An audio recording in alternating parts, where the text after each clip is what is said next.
అందరికీ నమస్కారం. శనివారం మన ముఖ్యమంత్రి గారు జగన్మోహన్ రెడ్డి గారి మీద జరిగిన దాడి, రాయితో ఏదో దాడి జరిగిందో దాని మీద ఈ రోజున విజయవాడ పోలీస్ కమిషనర్ ఒక ప్రెస్ మీట్ పెట్టడం జరిగింది. ఆయన ప్రెస్ మీట్ చూసిన ఎవరికైనా సరే, ఒక సామాన్య మానవుడికి కూడా ఈయన పోలీసు అధికారి ఎలా అయ్యాడనేది ఖచ్చితంగా అనుమానం తలెత్తుతుంది. దాడి జరిగి 48 గంటలైంది. ఒక 8 టీములు వేసామన్నారు. ఇంతవరకు ఏమీ ఐడెంటిఫై చేయలే. పైగా ఆయన ఏం చెప్తాడంటే, ఆ రోజు 24 కెమెరాల ఫుటేజ్ మేము పరిశీలించాం. కెమెరా కెపాసిటీ తక్కువ ఉంది కాబట్టి రాయి సైజుని ఐడెంటిఫై చేయలేక ఫోర్స్ ఎన్నికలేక పంపించాం, దానికోసం చెప్పి అంటాడు ఆయన. అదే కమిషనర్ ఇంకొక లైన్లో రాయి అరచేతి సైజు ఉంది, అది జగన్మోహన్ రెడ్డి గారు నుదుటిని రాసుకుని వెళ్ళి పక్కన ఉన్న వెల్లంపల్లి గారికి మీద పడి గాయాలైనవి అని చెప్తాడు ఆయన. మరి అంత క్లారిటీకి ఈయన చెప్పినప్పుడు ఎక్కడో ఒక వీడియో ఫుటేజ్లో ఉండాలి కదా. అంటే రాయి సైజు కూడా ఇంకా ఐడెంటిఫై చేయలేని పరిస్థితుల్లో పోలీస్ వ్యవస్థ ఉంది. ఇక రెండో విషయం, పోలీస్ సెక్యూరిటీ ఫెయిల్యూర్. ఇది పూర్తిగా పోలీసు వైఫల్యం. దాన్ని కప్పిపుచ్చుకోవటానికి ఇవాళ సిపి పెట్టిన ప్రెస్ కాన్ఫరెన్సే ఉదాహరణ. ఆయన ఏది కూడా స్పష్టంగా చెప్పలేకపోయాడు. మీడియా అడుగుతున్న ప్రశ్నలకి ఒక్కటి మటుకు స్పష్టంగా చెప్పాడు. అది ఎయిర్ గన్ కాదు, క్యాట్ బాల్ కాదు, ఎవరో బలంగా ఇసిన రాయి అరచేతి సైజులో ఉందన్నారు. కానీ మనకున్న సమాచారం ప్రకారం బస్సుకిను ఆ స్కూల్ బిల్డింగ్ నుంచే నిజంగా ఇసిరితే ఆ స్కూల్ బిల్డింగ్కి ఓ 30-40 మీటర్లు ఉందనేది అంచనా. అంటే అరచేతిలో పట్టే ఒక పెద్ద రాయిని అంత స్పీడ్గా ఇసరాలంటే ఆ వ్యక్తి ఎంత బలంగా ఉండాలి, ఆ వ్యక్తి కరెక్ట్గా సీఎం మీదగే పడేంత పర్ఫెక్ట్ థ్రోయర్ కూడా అయి ఉండాలి. సిపి గారు స్పష్టంగా చెప్తున్నాడు, రాయి బలంగా తగిలిందని. అందుకే నుదుటిని రాసుకుని వెళ్ళినా కూడా పక్కన ఉన్న వెల్లంపల్లి గారి మీద పడి ఆయన కూడా గాయాలైనవి అని చెప్పి. మరి ఈ విభిన్నమైన స్టేట్మెంట్లు, 8 టీములు మేము పెట్టాం, ప్రయత్నిస్తూ ఉన్నారు. మరి 48 గంటలు అయిపోద్ది. ఇప్పుడు 7 గంటలు, ఇంకో గంటకు 48 గంటలు అవుద్ది.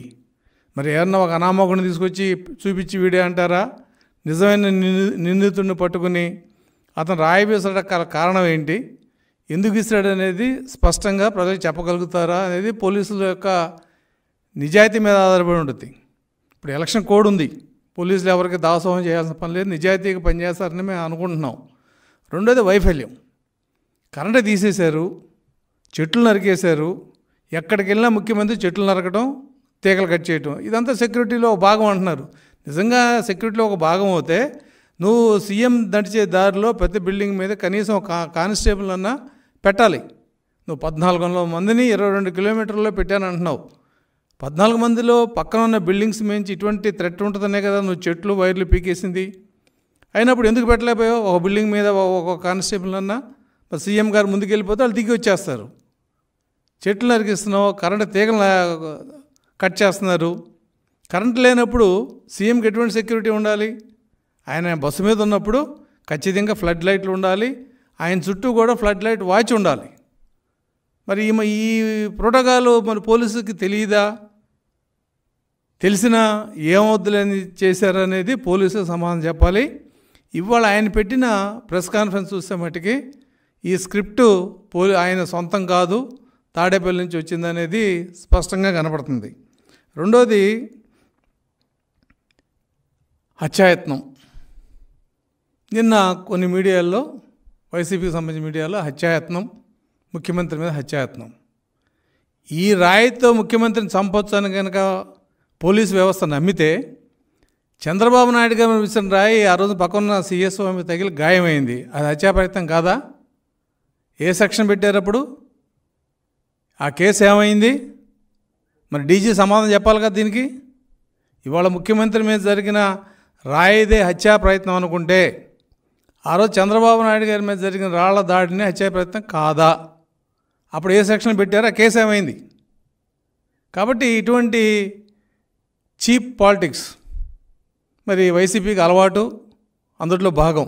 ఇవాళ ప్రజలు నమ్మట్లా ఇది. ఇంకొక విషయం ఏంటంటే 8 గంటల 4 నిమిషాలకి రాయితో దాడి జరిగింది. వెల్లంపల్లి గారికి గాయమైంది, ముఖ్యమంత్రికి గాయమైంది. ఈయన గవర్నమెంట్ హాస్పిటల్లో 11 గంటలకు వెళ్ళాడు. అంటే ఆ గాయంతోనే ఆయన ఈ బస్సు యాత్ర సాగించి ముగిసే టయానికి గవర్నమెంట్ హాస్పిటల్కి వెళ్ళడం జరిగింది. ఇక్కడ నేను ముఖ్యమంత్రిని ఒకటి అడుగుతున్నా, ఆ రోజున ఎయిర్పోర్ట్లో నువ్వు కోడెకత్తి కేసులో ఈ పోలీస్ వ్యవస్థ మీద, ఈ హాస్పిటల్స్ మీద నమ్మకం అని చెప్పి ఫ్లైట్ ఎక్కి హైదరాబాద్లో చేయించుకున్నావు నువ్వు ట్రీట్మెంట్. మరి వాళ్ళ గవర్నమెంట్ హాస్పిటల్ రావడం అర్థం ఏంటి? అది కూడా 3 గంటల తర్వాత.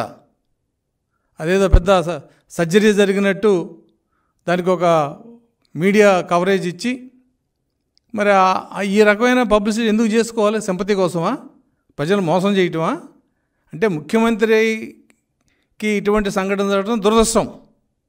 అలాగే ప్రతిపక్ష నాయకుడి మీద జరిగినప్పుడు ఈ విధంగా పోలీసు వ్యవస్థ ఎందుకు స్పందించలేదు? ఇది రాజకీయం కాదా? దీన్ని ఏమంటారు? అసలు పోలీసు వ్యవస్థకి సిగ్గుందా? నువ్వు 1400 మంది పోలీసులు పెట్టి ఎవరో ఒక ఆకతాయో లేకపోతే ఒక కావాలనో లేదంటే ఇంకొక ఎవడో ఒక రాయి విసిరితే నువ్వు ఇవాళ చెప్పిన సమాధానాలు your unfit as to be commissioner of the police. 8 బృందాలు పంపించాం, దర్యాప్తు చేస్తున్నాం, 48 గంటలైంది. ఇంకా గట్టిగా ప్రతిపక్షాలు కానీ ప్రజలు కానీ గోల పెడితే ఎవడో ఒక అమ్మాయిని తీసుకొచ్చి చూపించి వీడియో వేసిందని చెప్పి వాడిని బ్లాక్ అండ్ బ్లూ కొట్టి ఆ కోడికత్తి శ్రీనివాస్ పరిస్థితి ఇచ్చే అవకాశం కూడా ఉంది. కాబట్టి ఈ రాష్ట్రంలో పోలీసు వ్యవస్థ ఎంత వైఫల్యం అనేది ఇవాళ ఈ సంఘటనలో తెలుస్తుంది. అలాగే వైసీపీ వాళ్ళు కూడా పచ్చి రాజకీయం, దిగజారిన రాజకీయాలు. నేను ఒకటి అడుగుతున్న వైసీపీ నాయకులంతా, చంద్రబాబు నాయుడు గారి మీద జరిగిన రాళ్ల దాడికి ఏ సెక్షన్ పెట్టారో ఆ కేసు ఏమైంది? ఇవాళ వెల్లపల్లి శ్రీనివాసరావు గారు ఇచ్చిన కంప్లైంట్ మీద కేసు పెడతారు. దీని మీద పూర్తి ఎంక్వైరీ అయ్యేటప్పటికి ఎలక్షన్ అయిపోద్ది.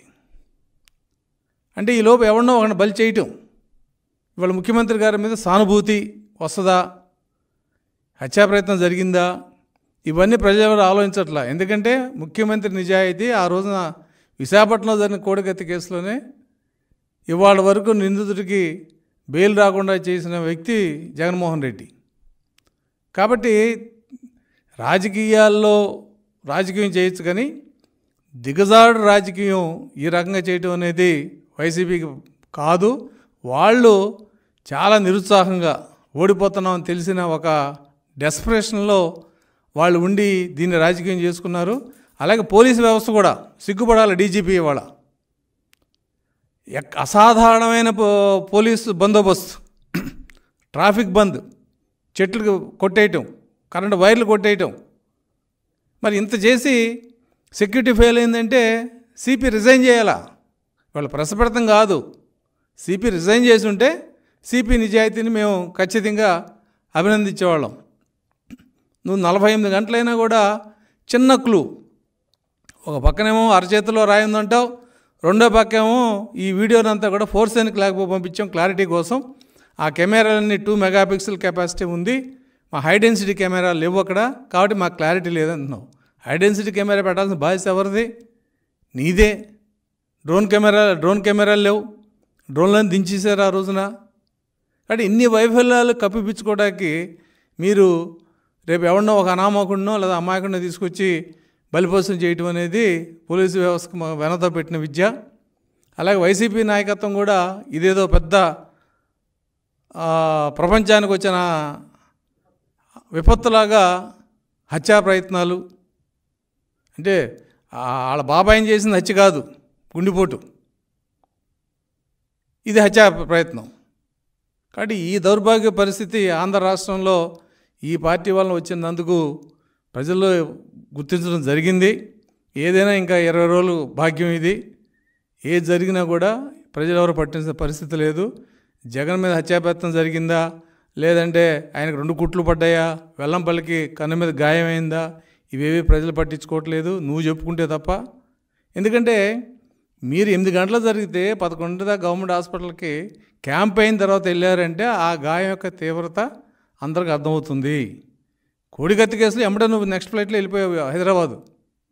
మరి ఇక్కడ ఎమ్మటే అంబులెన్స్ ఉంటుంది కదా వెనకాల, మరి అంబులెన్స్లు ఎమ్మటి తీసుకురావాలి కదా గవర్నమెంట్ హాస్పిటల్కి. నిజంగా అంత తీవ్రత ఉండి నిజంగా అది హత్యా ప్రయత్నం అంటే ఈ రాసుకునే ఎల్లో మీడియాకి, ఈ బ్లూ మీడియాకి హత్యా ప్రయత్నం ఏంటో సిఆర్పిసి కింద కానీ లేకపోతే ఐపీసీ కింద కానీ ఎలా ఉంటుంది అనేది చదువుకో. చట్టాలు మీడియాలో నా పేపర్ ఉంది కాబట్టి రాసుకుంటే కుదరదు. హత్యా ప్రయత్నం అంటే ఏంటి, దానికి ఒక స్పెసిఫిక్ ఎవిడెన్స్ ఉండాలి. రాయదగిలితే హత్యా ప్రయత్నం అనుకుంటే ఈ ఈ ఈ ఆంధ్ర రాష్ట్రంలో కొన్ని లక్షల కేసులు పెట్టుకోవాలి. రాళ్లదాళ్ళు జరిగినప్పుడు జరిగే ప్రతి గాయానికి హత్యా ప్రయత్నాన్ని పేరు పెట్టుకుంటే. కాబట్టి వైసీపీ ఇంత దిగజాడు రాజకీయాలు చేసిన అవసరం లేదు. ఎందుకు చేస్తుందంటే ఓడిపోతున్న భయం పట్టుకుంది.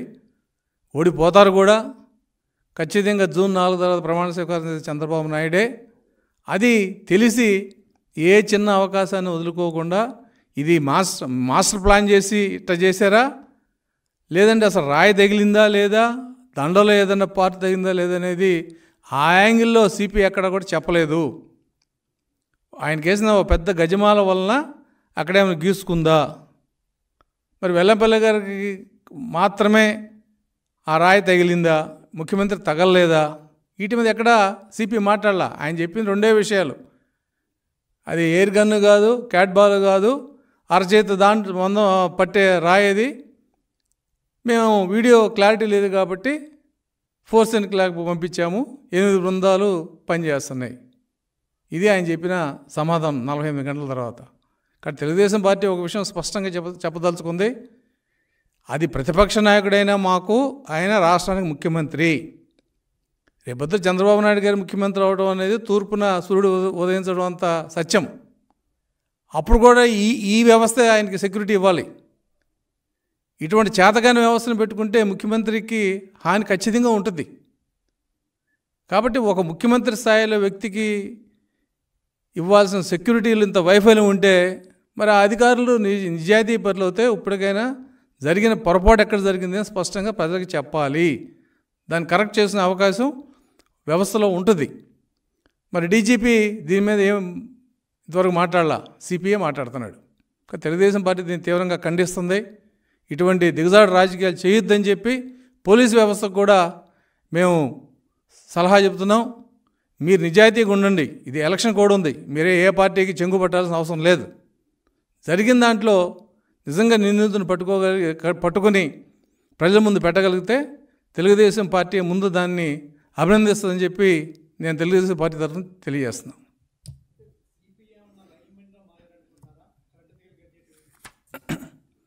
ఇది విచిత్రం. జగన్మోహన్ రెడ్డి గారు ఎక్కడికి వెళ్ళినా కూడా చెట్లు కొడతాం, కరెంటు తీగలు కొట్టేయడం, కట్ చేయటం.